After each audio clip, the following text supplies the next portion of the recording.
So children, now we are to do the DNA replication, which is called as semi-conservative mode of replication.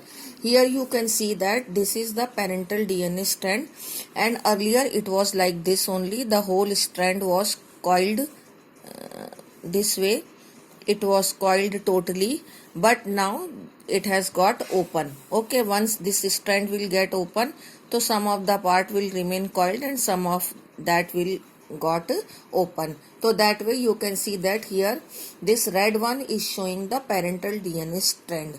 Okay, and these are the nitrogenous bases of one strand. Suppose A is there, so in front of that, in the other strand, the T, then C will bind with G, G will bind with C, like this. Okay, and in this here you can see that once the strand has got open, so the half of the nitrogenous bases has come along with this strand and half of them has come along with this. Half means of this strand are there with this only, of this strand are there with this only. Suppose A and T, these two were bonded together with hydrogen bond, but now this hydrogen bond has got broken.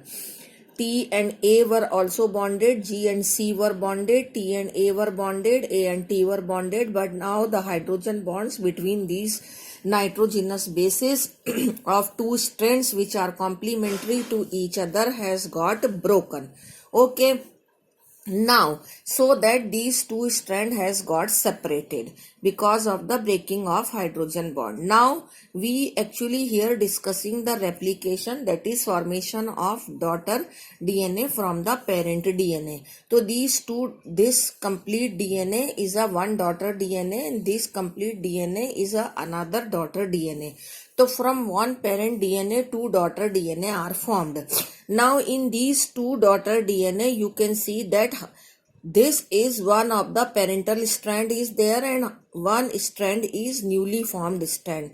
One red is the parental strand and this blue is a newly formed strand.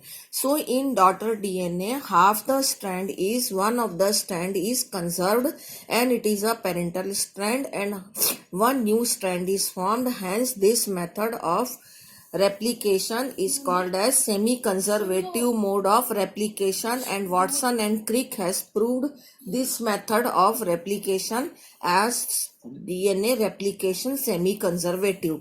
Watson and Crick has actually proposed this double helix model of replication, but they have also thought of the replication of DNA also. After that, it was been proved by that DNA replication experimental proof was been given by Michelson and Franklin Stahl.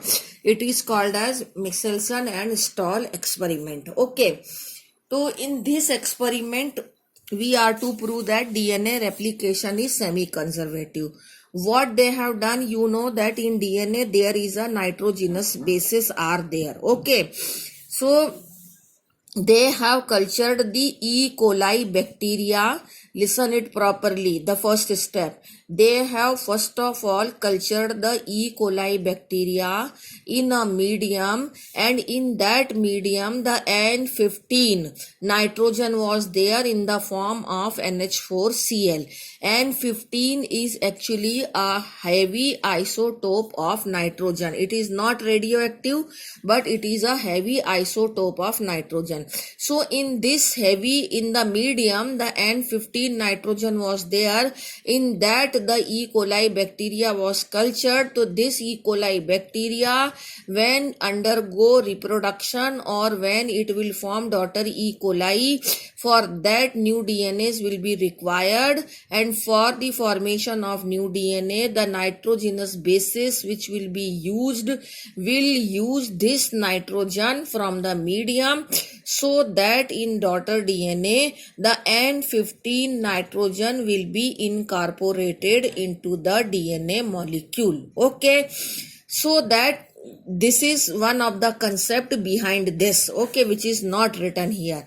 But after that, once they have cultured the E. coli bacteria into the N15 nitrogen for many generation, for many generation, so that they have found that the DNA which was present in the E. coli bacteria was consisting the N15 nitrogen, and when this DNA was being centrifuged by using cesium chloride density gradient test, so that they have found that it was a heavy DNA because it was having the heavy isotope of nitrogen. So in the test tube it has settled down, and in both the strand N15 and 15 nitrogen was there. So it was heaviest and settled down in due to the gravitational force at the bottom of the test tube. This is been test tube is formed horizontally. You can imagine it vertically also, and you can see that the DNA has got settled down in the bottom here. Now what they have done, ki this N15 DNA which was being cultured in the N15 nitrogen, now this E. coli is being transferred into another medium in which the N14 nitrogen was there in the medium in the form of NH4Cl. Okay, so at the time of replication, or you can say reproduction, when the daughter DNA will be formed, so this daughter DNA as it is formed here, it will use the nitrogen from the medium. So this green color is showing the N14 and this red is showing the N15. It was earlier, as I told you, half the strand is parental and half will be the newly formed strand. So this newly formed strand will be formed by using the N15 nitrogen, and in this red parental strand the N15 is there in newly formed, N14 is there. तो this has become the hybrid DNA, यानी इसके comparison में इसकी density कम हो गई है, ये hybrid DNA बन गया है क्योंकि one of the strand is N15 and another strand is N14. When these two strand will get open, इसके सामने यहाँ एक ग्रीन स्ट्रैंड आ जाएगा, इसके सामने यहाँ एक ग्रीन स्ट्रैंड आ जाएगा. तो one red strand, one green strand, one red strand, one green strand. This way, these two daughter DNA will be formed here. Okay, and both of these will be the hybrid DNA. When cesium chloride density gradient test will be performed here also, then you will see that the DNA will be deposited little bit upper to in comparison to the previous cesium chloride test. इसको black color से hybrid DNA को show किया है. One is N14, one is N15. Okay, यहाँ पर N15 वाला DNA was settled down here and it is little bit upper. It has become lighter in weight. So this E. coli bacteria actually start dividing in 20 minutes only. So after 20 minutes of this, we have obtained this. Michelson and Stahl has obtained this result. After that, again, this DNA was been cultured. E. coli bacteria is cultured in the same N14 medium, ammonium chloride medium, and in after 20 minutes again, that means from this 40 minutes and from this 20 minutes. After 20 minutes, the result which were obtained were like this. How it was there? Because these two strands will separate. So one will be the red strand, that is N15, one will be the green, that is N14. So in front of the red strand, again N14 strand will be formed, which is representing here with the green. तो अगर red वाले के सामने कोई daughter strand बनेगा तो वो green बनेगा, because in the medium the N14 nitrogen is there. तो इसका रिजल्ट ये आ जाएगा. And in front of green, again the green will be formed because already green is there in the medium. तो इसका रिजल्ट ये आ जाएगा. सिमिलरली हियर ऑल्सो ग्रीन के फ्रंट में N14 वाला आएगा तो this result will be there, और रेड के सामने N14 वाला आएगा तो this will be the result.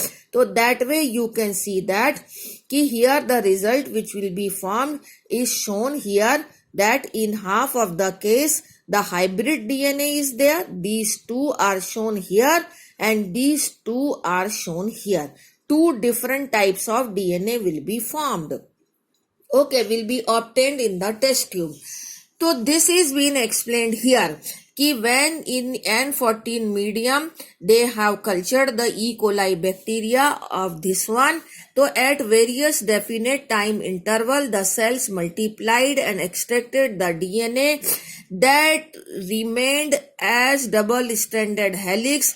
The various samples were separated independently in cesium chloride gradient to measure the density. ये तो क्या किया है वो बताया है कि उसको N14 में कल्चर करके caesium chloride density gradient test किया. उसके बाद में उसको फिर से N14 में कल्चर किया. The DNA that was extracted from the culture one generation after transfer into N15 to N14 medium, that is after 20 minutes. ये N15 था, इसको N14 में ट्रांसफर किया 20 मिनट्स में. तो ई केलाई क्योंकि 20 मिनट में डिवाइड करता है, हैड हाइब्रिड और इंटरमीडिएट डेंसिटी. इसकी इंटरमीडिएट डेंसिटी मिली. तो DNA extract from the culture after another generation, और जो 40 मिनट्स के बाद में मिला इन सेकेंड जनरेशन वॉज, उसमें आपको क्या मिला, 2 डेंसिटीज मिली. The 50% were hybrid and 50% were the total N14 DNA composed of equal amount, यानी 50-50% of hybrid DNA and light DNA. This shows that DNA replication is semi-conservative. And another experiment was performed in the VCA faba, that is a beans, and by the Taylor, and then they have also found that DNA replication, they have seen it is in the chromosome, and they have seen that DNA replication is semi-conservative. But credit goes to Michelson and Stahl, and by experimenting the DNA into the N15 to N14, and then by performing the cesium chloride density gradient, one can compare that. It is automatically be concluded that DNA replication is semi-conservative.